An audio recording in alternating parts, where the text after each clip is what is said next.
I feel like eating after this.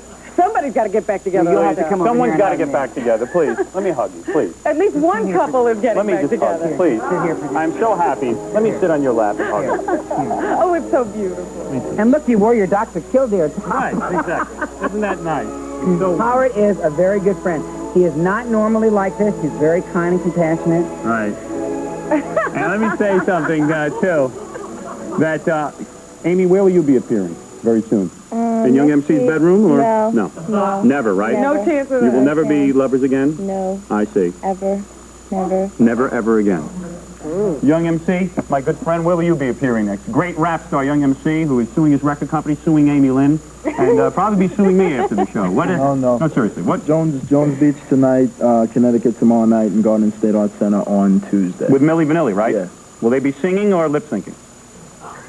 All right. I got enough lawsuits. All right, I see. Will they learn to sing Milli Vanilli or what? It'll be a good show. I see. Should come down and see it. Richard, could you get your hand off my private parts? All right, listen. We'll be back with the news. We got Felix Cavalieri coming out and some of Stuttering John's interviews. Don't go away. Richard Simmons, Young MC, and Amy Lynn.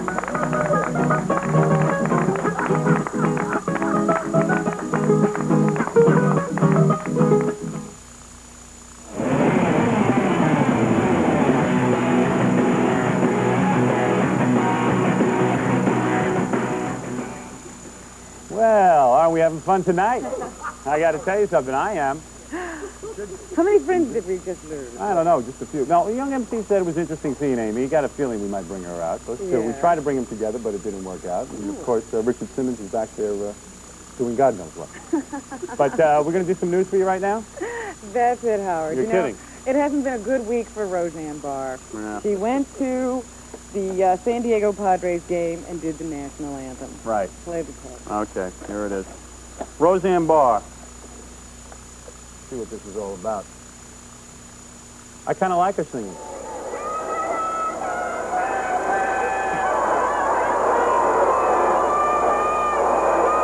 So, of course, she got into a lot of trouble, and now even President Bush is on her case. Today, the headline in the paper, Bush blasts Barr. He says what she did was disgraceful. So she had to hold a press conference yesterday, and here's a little bit of her explanation of what happened. Okay. How can any man lie next to her in bed? I am a working woman, and I'm an American, too, and I'll sing that song again if I feel like it, because it's my national anthem. Well, you know, her singing made Barbara Bush's eyes pop out of her head. She's not too apologetic. But what about that gesture she made? Yeah, You know, where she grabbed her crotch? What did she say about that? maybe she has crabs. There it is. Nice. Yeah, I forgot about that. Well, when I was in the dugout taking pictures with the players' wives and having a really good time, you know, a lot of them said, well, you know, you ought to scratch yourself and spit like all of us do, you know, so I thought that'd be really funny. Well, everything was going so well at that point, I don't see why she wouldn't have gone with that move. Robin, I've seen you do that move yourself, so it's not like something you haven't done back in the office. But I wait for a good reception. Let's just make the point. I've made this on my radio show, and I'll make it on television. I think that everyone's losing their sense of humor. I think people have flipped out. What's wrong with somebody singing the Star Spangled? I would be so thrilled to go to a baseball game and see Roseanne Barr standing there. It's so boring when someone comes out and sings the Star Spangled Banner. Everybody has something to say about everything. What about going to work and being so tired you just come home and go to sleep, and that's the end of it? Well, what is it really front page news? That's Yeah. what we're saying. I mean, it's not a big deal. What is the big deal? Anyway, but after the press conference, don't take that Okay. out. After before the press conference started, her husband, you know, who is now her spokesperson, her manager, her producer, her everything, Yeah. he saw an Inquirer reporter or photographer in the room, and he lost it. And we have a little bit of that on tape. I want the son of a bitch out of here, and I'm going to throw him out in about 2 minutes. It's our prestige press conference. And if you don't like it, you can go. Suing these guys. These guys are the scum of the earth. Are you with the tabloids? Okay. Do you like the tabloids? All right. Well, then I want him out of here. Who has more class, him or her? It's unbelievable. I wonder how they found each other. Wow, they're perfect for each other. They You're really are wondering who perfect. lays in bed with her? That's the guy. That's it. Also this week, Howard. You'd be pretty angry if you were laying in bed with her, too. Let's be honest. Didn't they You'd meet in lose the it, sewer? Oh. No, but I defend her right to do that. I think it's kind of funny. It was funny. It was funny. Anyway, the president wasn't only making comments on Roseanne Barr this week. He also signed the disabled rights bill. You know about that? Have you ever seen one of those signing ceremonies? Yeah. They get a bunch of people in who have, that interest in mind, and the president makes a little speech, and then he gets around the table with people who fought for the bill, and then they sign it. Right. We have a little bit of what it looked like when President Bush was signing the disabled rights bill. We're good. Where they exchange all the pens and everything? Right. Yeah, okay. Gotcha.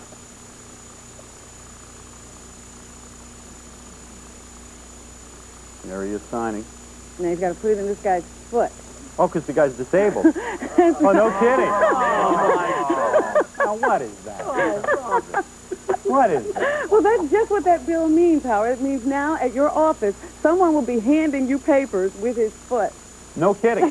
That's what it means, because you have to hire the disabled man. And Well. all the buildings have to be handicapped prepared. It's unbelievable. Governor Cuomo was also signing bills this week. He signed a bill into law this week that bans dwarf bowling and dwarf tossing in bars. He signed that with his foot? I'm not sure. I see. But I'll tell you one thing. This may be the first and the last time we get a chance to actually witness dwarf tossing. Okay. So here it is. Here it is. This is the last time you'll see dwarf tossing. I've never seen it, actually. Oh, this is an Australian paper thing. Oh, They don't go very far, those dwarfs. I like that guy's hair. I like that Mr. T look. That's very, very nice. He looks like he's having fun, though. Yeah, it's just, I don't know. I'm not against dwarf Here we go. tossing. Here made a good look. This guy's going to toss. And they're going on mattresses. Yeah. So it's not that big a deal. I don't know why they had to ban it, and in fact, it couldn't be a big problem here in New York because we couldn't even find a dwarf to toss. Yeah. So we wanted to try to do it here on the show, but I'm into bulimic barf catching myself, but that's what I usually do. No, there's nothing wrong with that. If a dwarf wants to do that and a grown guy wants to do it, I don't see why we should legislate something like well, that. that was one of the arguments when they were talking about the bill, that we were depriving some dwarfs of jobs I by see. doing that. And finally, a medical warning.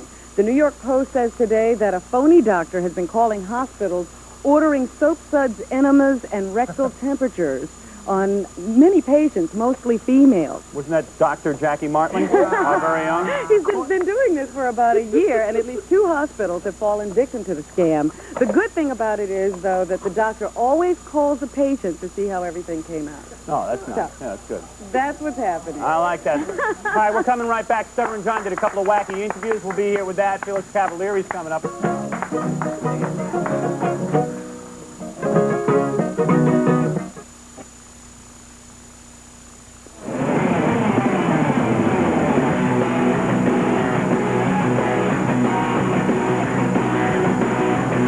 Cavalieri coming up, and also I think Young MC and Amy, the penthouse pet, are back there talking.